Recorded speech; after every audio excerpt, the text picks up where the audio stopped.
Chapter 11. Guilty until proven innocent. I actually had a fairly decent sleep after that night. There were no nightmares to keep me on edge. Just nothing. I was amazed I could find any rest with how fast my mind was racing after Twilight and the doctor's conversation. So much of their conversation didn't make any logical sense to me. What was with Twilight and magic? She made it sound as if she believed magic was real. That was utterly childish. Everyone knew magic was fake. Even Brandon knew that. But she was so confused when her magic had failed her when she tried to clean my blood. They constantly mentioned the term Equestria, too. From what I could gather via context clues, it was a rather large place, and one that I was in at that. The Pony Princess... what was her name? Celestial? Regardless of her name, she claimed to be a co-ruler of it. That had to be a lie. I've never heard of any town or country in Arkansas called Equestria. I haven't checked out the forest me and my family were supposed to be camping in before we left on Google Earth and never saw any sign of this place. So where was I? It still eluded me how they have never seen nor heard of humans before. We are the dominant race on the planet, for crying out loud. Surely they must have seen us before. But then again, I've never heard of these ponies before. I'm fairly certain that I would have heard about them back home. I mean, they are another intelligent species. Surely they would have been exploited by the scientific community. I still couldn't explain that Terran reality that brought me here earlier. Was it possible that I wasn't on Earth? No, that was absurd. I couldn't have traveled through space like that. But the ponies, the Eversleys, the mythological creatures, the unexplainable events that had brought me here... Just... what if? I definitely had some questions for Twilight during the interrogation tomorrow. For her sake, she better be prepared. I was in a light slumber when a voice cut through the tranquil silence. "Wake up, monster." My world shook violently and I soon found myself back in the land of the living. The orange doctor stood impatiently next to the bed. "It's time for you to answer some questions." "So soon?" I yawned and stretched my muscles. I was just getting comfortable, too. I tried to sit up in the bed, but pressure around my ankles and wrists prevented me from completing the motion. I stared at my legs to discover that they were loosely shackled to the end of the bed. A glance to my arms revealed that my wrists had the same fate. I was chained down to the bed, allowed only minimal movement of my limbs. "I see you've discovered your restraints," the doctor said with a smile. "Really?" I asked in mock surprise. "Whatever could have led you to that conclusion?" "Watch your mouth, monster," the doctor huffed. "You seem to forget who has the upper hoof here." He walked over to the door and opened it. "The monster is ready, Miss Sparkle." And then he departed from the room. "Thank you," a purple unicorn answered as she walked into the door. Behind Twilight were Applejack and a white unicorn with a long, curled purple mane. I could barely recognize her as the same white unicorn from my first encounter with the ponies. A knot formed in my stomach as the vivid memories of her lying on the muddy earth with blood oozing out of her head and onto my hands resurfaced. The look on her face proved that she hadn't forgotten either. "So, monster," Twilight said as a quill and notepad floated next to her, "I have a few questions to ask you. If you choose to comply and answer them, then this little chat of ours will be over in no time, okay?" I didn't respond. Instead, I readjusted my position on the bed so that my back would lean up against the bed headboard. Maybe I didn't put it simply enough," Twilight mumbled. "Hello," she started again in a slow voice. "My name is Twilight Sparkle." She made elaborate gestures with her hooves to accentuate her syllables. "I am here to ask you," she pointed a hoof at me, "some important questions. Do you understand?" If looks could kill, Twilight would have been slaughtered on the spot by my eyes. "I'm going to be honest with you, Twilight," I said instantly. Her floating quill flew over to the notepad and started scratching words. "You are skating on thin ice as it is. I'm not in the best of moods right now, and you treating me like an idiot is not exactly improving it." There was an awkward moment of silence, interrupted only by the sound of the quill and paper. "So let's get this interrogation over with." Twilight's cheeks blushed brightly. I expected for her to be the one to ask the first question, and was quite surprised when the white one spoke up first. "What did you do with the fools the other night?" she demanded. Her dazzling blue eyes glared deeply into mine with pure hatred. She seemed like a raw nerve at the moment. Perhaps it would be best to take her a bit lightly. Could you be a bit more specific? I asked. Is something wrong with them that wasn't wrong before the field trip? You know what I mean, she glowered as she pushed past Twilight. Why did you full-nap them? Did you hurt any of them? Other than poor Scootaloo? I swear if you touched a hair on my sweet Belle's head, I'll— Rarity, Twilight said softly. She gently rested her hoof on the white unicorn's shoulder. Rarity's anger slowly dissipated, but her eyes still glared at me. Tension was high in the air. I figured now would be a good time to answer. I tried to keep my voice calm and slow as to not spike any more friction with Rarity. Well, to answer your questions respectively, I didn't kidnap them, and I never hurt any of them, including Scootaloo. "Heh!" Applejack exclaimed. "You expect us to believe a lie like that? Appleboom and her friends are smarter enough to know not to follow a monster." Before I could respond, Twilight raised another question. "And what do you mean you never heard any of them? Scootaloo's clearly injured from whatever you have done to her. Not to mention that there have been numerous reports all over Ponyville that you were chasing snips and snails through the streets." "The audacity of these horses!" the voice snarled inside my head. "They dare to claim that you are a monster, despite the fact you've clearly saved one of them. They should be grateful for what you have done. Are you going to allow them to ridicule you?" "It isn't a very wise decision to play games with us, monster," Rarity warned. "You are in enough trouble as it is, and the last thing you need to get is on our bad side." "As if it wasn't already," Applejack added. "I'm not lying!" I shouted. Why wouldn't these ponies listen to reason? Was it so hard for them to try to see things from my perspective? "Oh, really?" Rarity challenged. "Because lying sounds like the exact thing I would expect from a foul beast like you." "Stop calling me that, you pathetic excuse for a horse!" The room became dead silent. Twilight, Applejack, and Rarity stared at me with their mouths agape. I myself was surprised at my own outburst, but at the same time felt good. These ponies had called me a monster for too long. It was time to right their wrong. Rarity's eyes narrowed. A fire was burning in her deep blue eyes. "What did you just call me?" she seethed. "You heard me," I growled. I leaned in towards the white mare as far as the restraints on my arms would allow. "You are nothing but a pathetic horse with an oddity protruding from its forehead and a discolored mane." "I'll destroy you!" Twilight and Applejack barely had enough time to restrain the raging white unicorn from mauling me. "Let me at it!" Rarity demanded as she struggled against her two friends. "No pony mocks my name! No pony!" "It doesn't feel good to be on the other side of the name-calling, does it?" I asked. "What in tarnation is your problem?" Applejack's strained voice demanded. "My problem?" I asked in outrage. "I'll tell you what my problem is.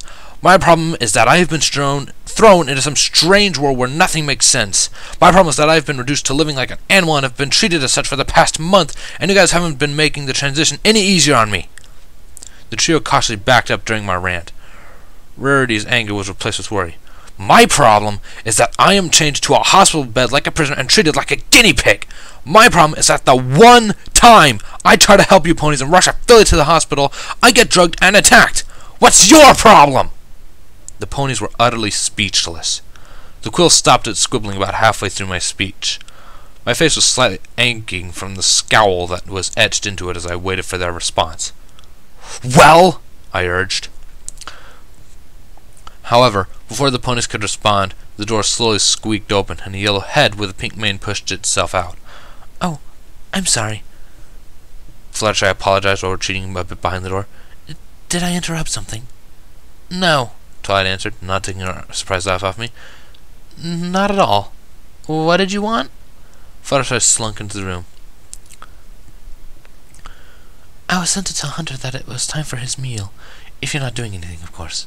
She nervously pawed at the floor with one of her hooves and tried to avoid eye contact with me. Twilight, Applejack, and Rarity all directed their attention towards the timid Pegasus. "Hunter?" Twilight dumbly asked. "Who's that?" "He's the human," Fluttershy simply answered. Human?" Applejack echoed. "Fluttershy, where are you coming up with all these fancy names? You don't listen to more Laura's Hooey, are you?" "Well, yes," Fluttershy answered. Why Was I not supposed to? Hold on a second, Twilight interrupted. She lifted a hoof to Fluttershy. When you said human, did you mean... Her voice trailed off as her hoof and eyes slowly drifted towards me. That thing has a name? Twilight, you're making it really hard for me to keep my cool, I warned. And yes, I do have a name.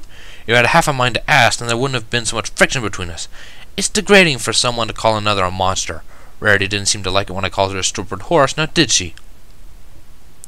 Twilight was silent, probably with either anger, shame, or both. You called Rarity what? Fluttershy asked, taken aback. Her eyes stared at me wide in surprise. We'll tell you later, Fluttershy, Twilight said as she trotted to the door. The quill and notepad floated with her. I've gathered enough information for now. Let's leave the...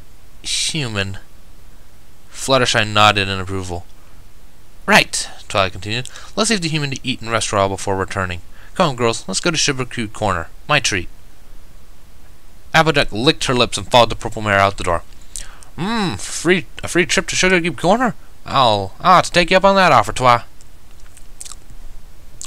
Rarity followed up close behind with her head held high and eyes closed. Yes, I believe I could use some sweets right now. The air here is a bit too bitter for my taste, she huffed. Fluttershy followed soon after and quietly shut the door, leaving me alone with my thoughts. I can't believe I did that, I groaned as soon as I was sure that the ponies were out of earshot. You can't believe you did what? The voice asked. Are you talking about your little outburst? We thought that went very well. You were holding that in for quite a long time. I sighed in exhaustion. Yes, but that doesn't justify the fact that I did it. It was completely uncalled for and counterproductive. What do you mean? I'm trying to get on the pony's good side, I explained. I'm practically their prisoner, and I don't think insulting them like that was one of my best ideas. Why would you bother about their feelings? They clearly have no concern for yours. We believe it was well overdue. You are a human, and they are horses. It is time you put them in their place. Put them in their place? These ponies are sentient beings and not human. I don't really think they have a place by human standards. Then make one. I am not going to attempt to put them under me, I exclaimed, my voice slightly rising. The only thing that will result in is more conflict, and that's the last thing I need at the moment. There was a faint knock at the door. We'll finish this conversation later, I hissed. A metal cart rolled in, pushed by Nurse Redheart, who was flanked by a single security pony. Resting on top of said cart was a lunch tray with a plate loaded with strange green mass, an orange cube of Jell-O, and a glass cup filled with water. Redheart rolled the cart next to my bed and deposited the tray on my lap.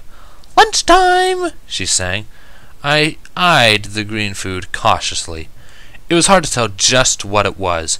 It was slimy, foul-smelling, and when I poked it with the fork next to the plate, a section of it deflated, releasing a nauseating gas to invade my olfactory senses.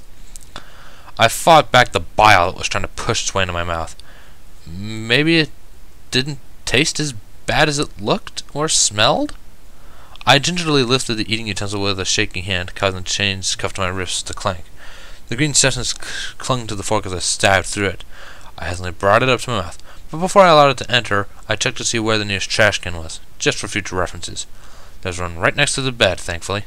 "Are you going to eat it or stare at it?" the security guard asked in a bored tone. I'm eating, I assured. I stared at the green gruel one last time before stuffing it in my mouth. It was atrocious, disgusting, a crime against taste. I barely had enough time to sprawl over to the trash can to spit it out. If the restraints weren't holding me back, the process would have been much less taxing. Instead, pains in my wrists and ankles added to the blend of bile and disgust in my mouth.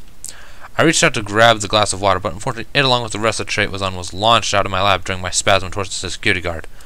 That tasted like grass, I declared. Another wave of bile threatened to eject itself. I clasped my hand up to my mouth and waited for the sensation to die down. What on earth was that? Nurse Redheart raised an eyebrow. Grass? Why? Are you trying to kill me? I demanded. On second thought, don't answer that. What's the matter? Redheart asked. Don't you like grass? I glared at her in bewilderment. No. Why would you think that I eat grass? That's disgusting. Well, how was I supposed to know? I never got a memo on what to feed you, just that I was supposed to feed you. I started rubbing my tongue to rid myself of the disgusting aftertaste. Well, if you don't eat grass, then what would you want to eat? I paused my actions to think about the question. I would just soon eat anything other than that disgusting slop again, but what? There was no way of knowing if these ponies could cook, or if they could, just how well they could. It would probably be a good idea to keep it simple. Well, I thought aloud, there is one thing that I haven't had in a while. Redheart stared at me cautiously. What would that be? A sandwich. A sandwich? Yep. The nurse looked unconvinced. A sandwich? Like 2 slices of bread and something in the middle sandwich? Well, that is a sandwich, I said with a smile. Okay. Redheart cast a glance at the guard, who was still cleaning the grass and gel off his dirtied uniform for assistance. He simply shrugged. What kind of sandwich? Do you guys have any peanut butter and jelly? The mayor nodded in response. Then I'll take one of those, I guess. Redheart gave me one last over in disbelief before trotting over to the door. Suddenly, a thought sprang into my head. Hey, Redheart? The mayor was halfway out the door when I called. She slowly turned around to look at me with her light blue eyes. Yes? She asked impatiently. Could you get me some strawberries, too?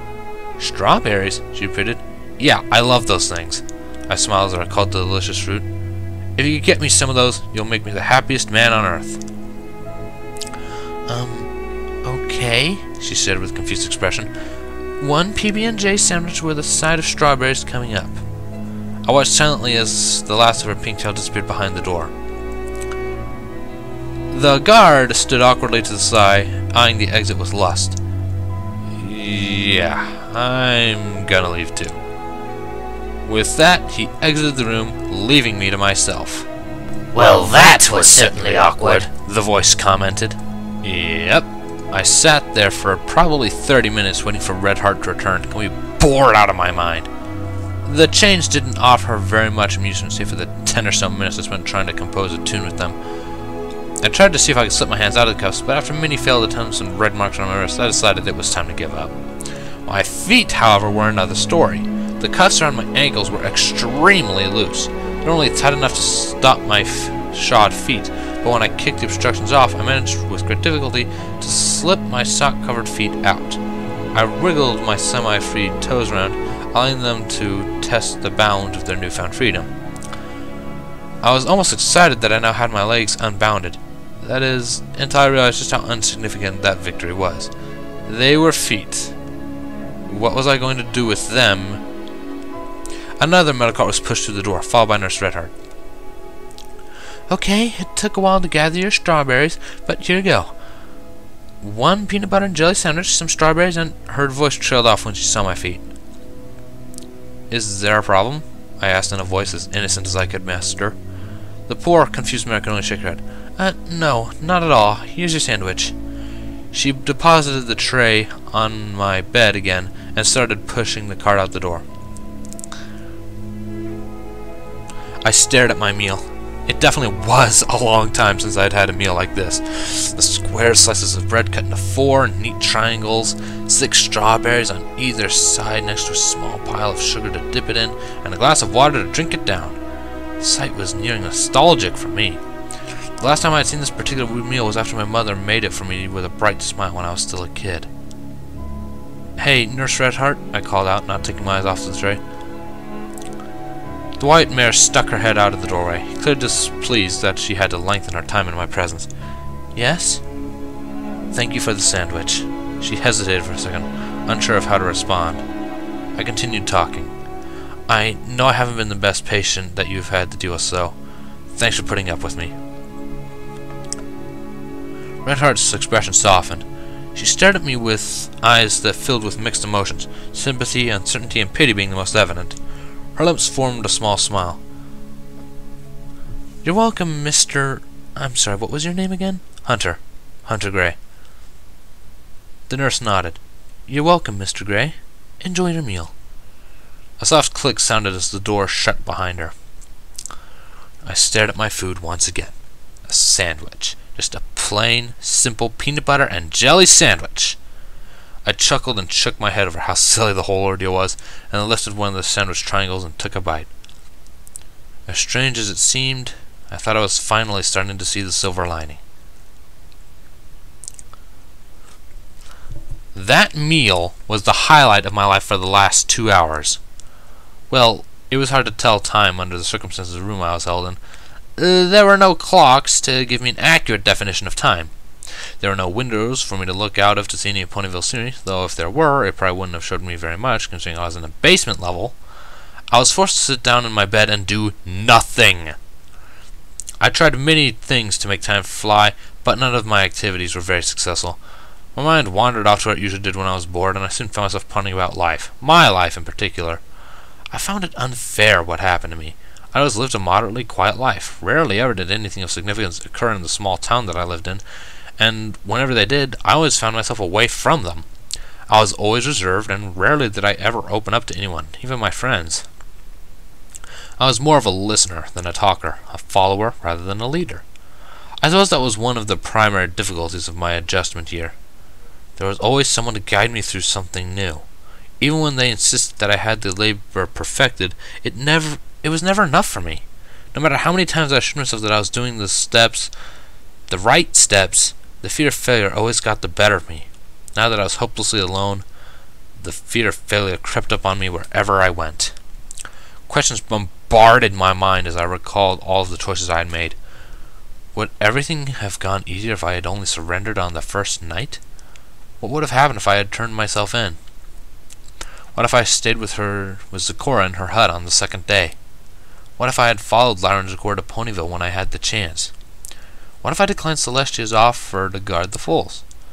What if I left the foals and took the possible escape the wooden man offered? So many questions. There is no use grieving over your past mistakes, Hunter, the voice said. What has happened has happened. The choices you made are now forever a part of your history. You cannot change your past. You can only cope with the consequences of your decisions, whether they are good or bad. The voice was right. Beating myself up for silly things was pointless, but that still didn't prevent me from second-guessing myself. It was hard for me to forget the past. No matter how hard I tried, I would always remember those critical moments that I screwed up, and they seemed to be piling up more and more each day. There was a knocking at the door. I glanced up to find the cause of the distracting noise. The door was flung wide open, giving the two mares enough room to enter in a dramatic fashion. It was a difficult task for me to keep my expression calm as Pinkie Pie and Rainbow Dash walked into my room with a deadpan expression. "Good afternoon, Mr. Gray," Pinkie Pie said in a serious tone, making it all the harder for me to keep my composure. "We've heard that you've been a very stubborn monster lately, that you've refused to answer some questions. We're here to change that." "I refused to answer questions?" I asked. "Funny, I seem to recall answering all the questions I was given. Who told you I wasn't answering questions?" "We'll be answering the questions, monster," Rainbow Dash retorted. "Yeah," Pinkie chimed in, "and we have a few ways to make a stubborn fella like you talk." "Really?" I asked, intrigued by just what the pink pony and the polychromatic Pegasus had in store for me. I crisscrossed my legs and leaned in. "And what would that be?" The two mares glanced at each other and nodded. Pinkie's head disappeared under the bed for a moment and returned with a black suitcase in her mouth. Before I could inquire where she obtained the suitcase, she plopped it down on my bed and opened the top, and spun it around, revealing a dozen perfectly created cupcakes! Twilight finished my thought. "Yeah! No pony can resist Pinkie Pie's famous cupcakes!" Rainbow declared as she pushed the suitcase closer to me. I eyed the pastries cautiously.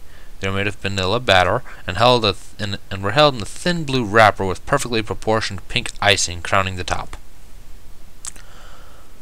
My stomach growled at the sight, but my subconscious mind was waving red flags crazily. "Well, I guess it's a good thing I'm not a pony," I concluded as I scooted the suitcase away. "What's that supposed to mean?" Rainbow Dash demanded. Pinkie Pie was equally flabbergasted, and her shocked demeanor only further proved her confusion. "I mean, I'm not going to eat those cupcakes," I simply said.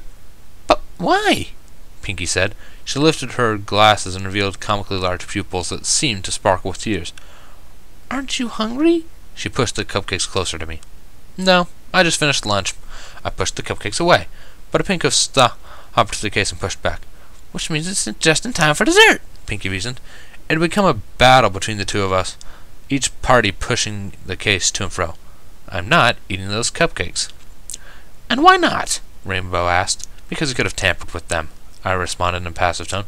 "No offense to your cooking, but I'm not taking any chances of food poisoning." "What?" Pinkie gasped. She withdrew her hoof, causing me to apply too much force to the suitcase and launch it into her face. I froze in fear at the sight of the pink mare covered in pink frosting and cupcakes. "Why would I waste perfectly good cupcakes to poison you?" she asked. She looked utterly appalled at the idea. "Those cupcakes are just to lighten the mood." "What's your problem?" Rainbow demanded. "Who do you think you are throwing cupcakes at Pinkie Pie like that?" She jabbed her hoof accusingly into my side, right in the soft spot between the ribs and hip. My eyes snapped open. I honestly flinched away from the contact as my restraints would allow. It was impossible for me to not smile and give a quick chuckle. My frantic movement lasted for not even a second, and even though I quickly composed myself, the motion did not go unnoticed by the two mares. Rainbow Dash gave me a weird look. "What the hey was that all about?" "What was what about?" I asked, through possibly the worst poker face in history. "I don't know what you're talking about." "You know," Pinkie squinted suspiciously. She walked up to the side of the bed and raised a hoof. "That thing you just did when Rainbow Dash poked you like this." She too poked me in the side, which resulted in me having another one of my spasms. Pinkie Pie studied my reaction carefully. The look on her face seemed to say that she was playing it over and over in her head. A pit formed in my stomach as a devilish smile split the pink mare's face. Pinkie Pie leaned into her blue friend and whispered something into her ear.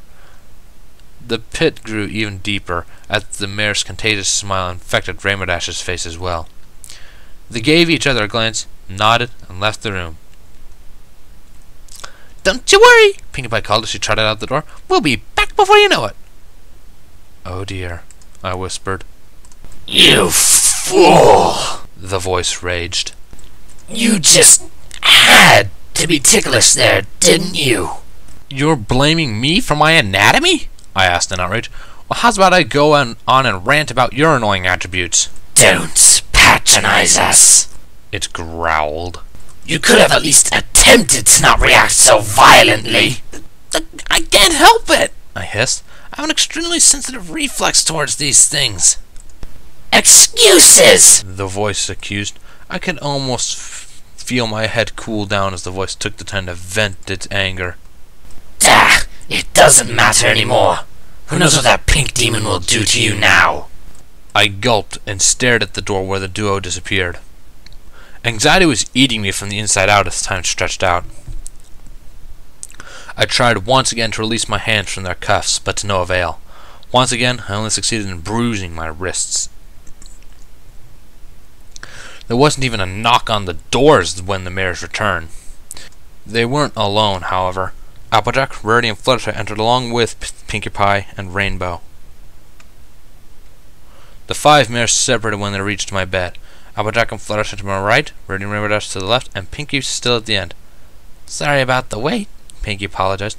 "I just wanted to make sure every pony could help. I couldn't find Twilight, though." She rubbed her chin with her pink hoof. Do you girls know where she went?" "Did you check the library?" Applejack offered. Pinkie Pie slapped herself on the forehead. "Duh! Why didn't I think of that?" She started hopping towards the door.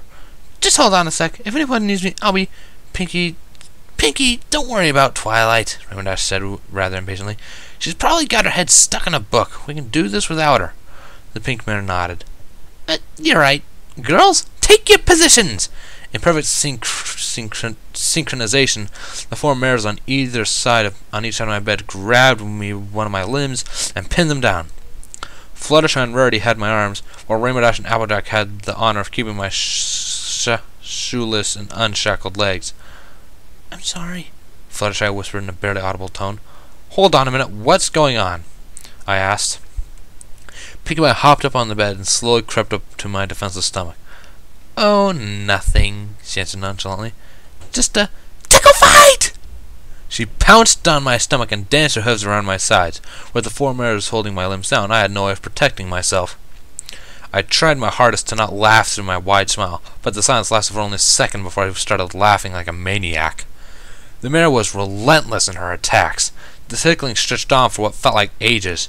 I could barely hear the pink mare interrogating me during the tickling over my own laughing. My lungs were becoming oxygen-starved. "Can't breathe! Can't breathe!" I wheezed. The tickling immediately stopped. When the tears in my eyes cleared away, I could see the pink demon sitting contentedly on my stomach. "Are you going to answer our questions now?" she asked with a smile. "Yes," I answered, still trying to catch my breath. "Are you going to tell the truth?" I asked. "The truth, the whole truth, and nothing but the truth." "Promise?" "Cross my heart and hope to die," I promised. The mares looked at each other worriedly. Pinkie Pie actually looked grief-stricken. "Is something wrong?" Let's just get to the question, shall we?" Rarity offered.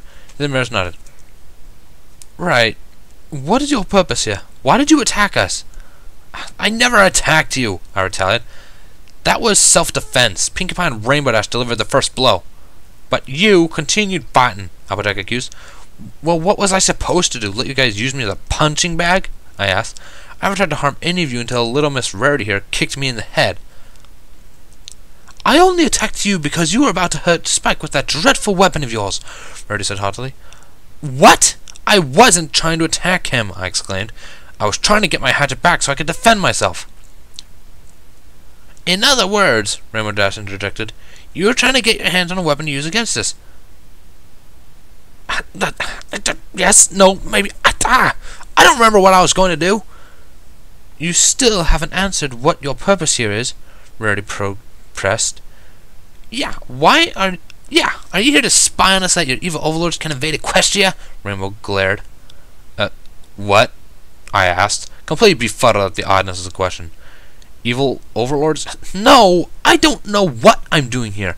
I was camping with my family for 1 second, next thing I know I'm running for my life in the woods, and I ended up in this crazy town." "What were you running from?" Fluttershy spoke up. I turned my head so I could better see the yellow Pegasus. Timberwolves, if that's what they were really called. I've never seen anything like them before in my entire life. They were chasing me through the woods, and then something happened, and I'm pretty sure you guys can figure out what happened after that. "Oh dear," Fluttershy gasped. "You're just a lost creature, aren't you?" I was about to comment on her choice of nouns until she cut me off. "It must have been weeks since you've seen your family, and you must be all alone in that scary forest." "Fluttershy, don't sympathize with the enemy," Rainbow Dash exclaimed. "Sorry." Alright, enough is enough," Applejack spoke up. "This is getting us nowhere fast. Why'd you attack the field trip in the woods?" I gave her an incredulous look. "Did the fools not tell you anything? I never attacked the field trip. I was making sure the field trip would be safe. If anything, I was protecting it." "I ain't buying any of this hogwash," the orange mare spat, as I'm between his very teeth. "I'm not lying," I protested. "I've absolutely no idea what's going on here. Isn't anyone curious about my side of the story?"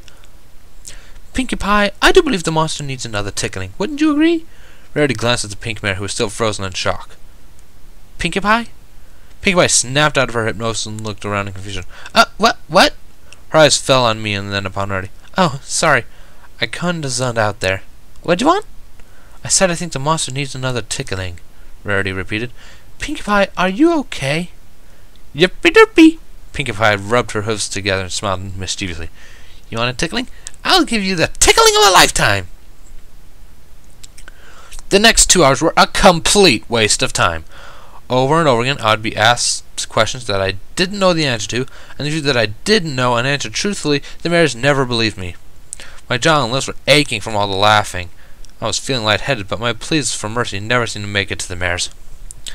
At the end of the interrogation, the disappointed ponies left my bed and gathered in one of the corners of the room to gather all that they had pulled from me. I didn't pay any mind to eavesdrop on the conversation. I was too busy enjoying my intermission. I can't believe that just happened, I thought. Which part?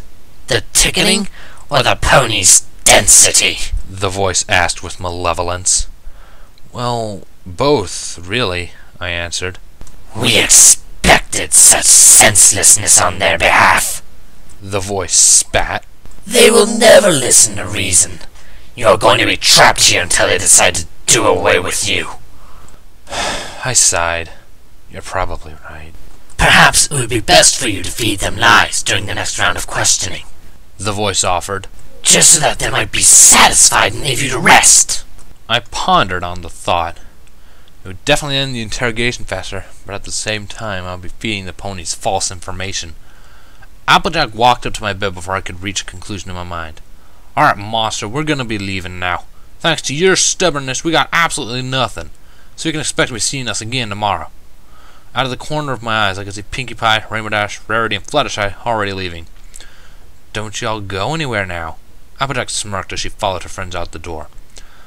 Great. Just great. I groaned as if my time here wasn't bad enough with all of the needles and nightmares. Now I was probably going to have to do daily tickling-filled interrogations. Maybe I should just lie to them. Just tell them what they want to hear. Maybe if they got what they want, they'll stop torturing me. Mr. Gray? I turned my attention to the door. There was a needle filled with green liquid in her mouth. Stood Nurse Redheart there. She cautiously approached the bedside. It's time for you to go sleep, so if you could just roll up your sleeve. Do you have to use the needle? I asked. The defeat in my voice was all too evident, and the nurse was quick to catch on to it. Is something wrong? She asked. Don't you like the needle? No, why would anyone want to be put to sleep by an injection? I asked. Redheart blushed with embarrassment and tried to avoid looking at me directly. I hate needles, I continued. My body tensed up as I brought my legs up closer to my body. Well, it's more of a fear, actually. I don't know how other people can stand having something pushed through their skin and into their bloodstream, especially when it's either about to inject something inside of them or take something away. I'm sorry, I didn't know. Redheart put the needle out of my side. Can I trust that you'll go to sleep on your own? I only nodded in response. Okay, then I won't use the needle, she said in a soothing tone. Try to get some sleep. As she walked towards the door, I remembered something I've been meaning to ask her. I couldn't think of how to say it. It would require a great amount of trust on her part. Despite the fact the sound I made was barely audible, it was enough for the white mare to pause and turn her head around. Did you need anything, Mr. Gray? Well, kind of, I struggled to say. Redheart returned to the bed and looked at me with eyes filled with genuine sympathy. Could I trust her? Would she let me do it? There's only one way to find out. Nurse Redheart, could you do me a favor?